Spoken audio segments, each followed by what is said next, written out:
आकाशवाणी भोपाल से प्रस्तुत हैं प्रादेशिक समाचार।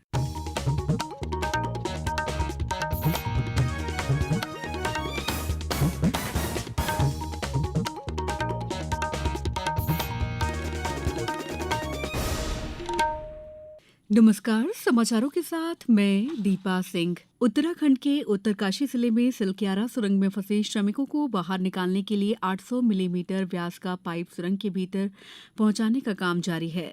सुरंग के धंसे हुए हिस्से को पार करने के साथ ही ये पाइप फंसे श्रमिकों तक पहुंचेगा, जिसकी मदद से उन्हें बाहर निकाला जाएगा। भारत सरकार के पूर्व सलाहकार भास्कर खुल्बे ने बताया है कि जल्द ही आगर मशीन से ड्रिलिंग की प्रक्रिया शुरू की जाएगी। उन्होंने कहा कि अगले 5 मीटर तक सुरंग में किसी भी तरह का धातु अवरोध नहीं है। मुख्यमंत्री पुष्कर सिंह धामी ने भी मटाली में एक अस्थायी कैंप कार्यालय स्थापित किया है, जहां से वे बचाव कार्यों की निगरानी कर रहे हैं। दूसरी ओर फंसे हुए श्रमिकों को पाइपलाइन के माध्यम से भोजन और दवाएं भेजी जा रही हैं।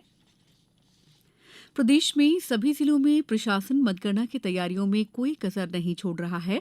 सीहोर जिले की चारों विधानसभा में हुए मतदान की मतगणना की तैयारियों को लेकर जिला निर्वाचन अधिकारी प्रवीण सिंह ने कलेक्ट्रेट कार्यालय में बैठक की।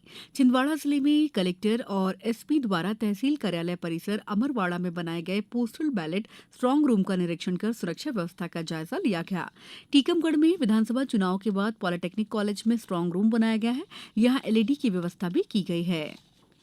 केंद्र सरकार डीफेक से निपटने के लिए नए नियम जारी करेगी। इलेक्ट्रॉनिक्स और सूचना प्रौद्योगिकी मंत्री अश्विनी वैष्णव ने नई दिल्ली में कहा है कि डीफेक लोकतंत्र और समाज के लिए नए खतरे पैदा करते हैं। उन्होंने सभी social media platform, artificial intelligence कंपनियों और डीफेक से निपटने वाली विशेषज्ञों के साथ एक बैठक की। भारतीय रिजर्व बैंक के deputy governor M Rajeshwar Rao ने बैंकों से ग्राहकों की शिकायतों के समाधान पर ध्यान केंद्रित करने को कहा है। Federation of Indian chambers of commerce and industry FICCI और इंडियन बैंक्स एसोसिएशन द्वारा आयोजित वार्षिक बैंकिंग सम्मेलन में श्री राव ने कहा है कि धन जमा योजनाओं के लिए बैंक काफी काम कर रहे हैं, पर ग्राहकों की शिकायतों के निवारण पर वे बहुत कम ध्यान देते हैं। सीहोर के आष्टा सिविल अस्पताल में मेगा नसबंदी एलटीटी कैंप का आयोजन हुआ। इसमें इंदौर से आए डॉक्टर मोहन सोनी ने मशीन से 104 लोगों के नसबंदी ऑपरेशन 2 पारियों में किए। परिवार नियोजन के ऑपरेशन में पुरुषों की तुलना में महिलाओं की संख्या ज्यादा रही। यहां एक पुरुष का नसबंदी ऑपरेशन हुआ है, बाकी 103 महिलाओं ने ऑपरेशन परिवार नियोजन के कराए हैं। आज शहीदी दिवस है।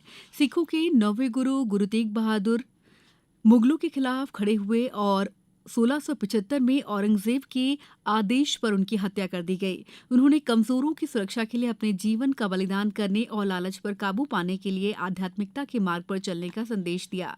राष्ट्रपति द्रौपदी मुर्मू ने शहीदी दिवस की पूर्व संध्या पर गुरु तेग बहादुर को श्रद्धांजलि अर्पित की।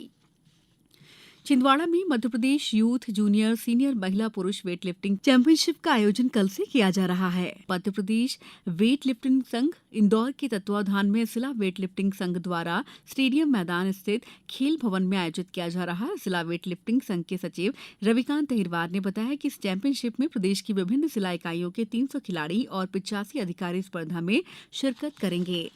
अब कुछ समाचार संक्षेप में। विधानसभा चुनाव संपन्न कराने के लिए कर्नाटक से बैतूल आए होमगार्ड जवानों की कर्नाटक वापसी हो गई है। मैहर और सतना जिले में किसानों की क्षमता के लिए 25 धान खरीदी केंद्रों का निर्धारण किया गया है। जबलपुर के ओमती थाना के अंतर्गत कल रात एक प्लास्टिक गोदाम में आग लगने से लाखों रुपए का माल जल गया।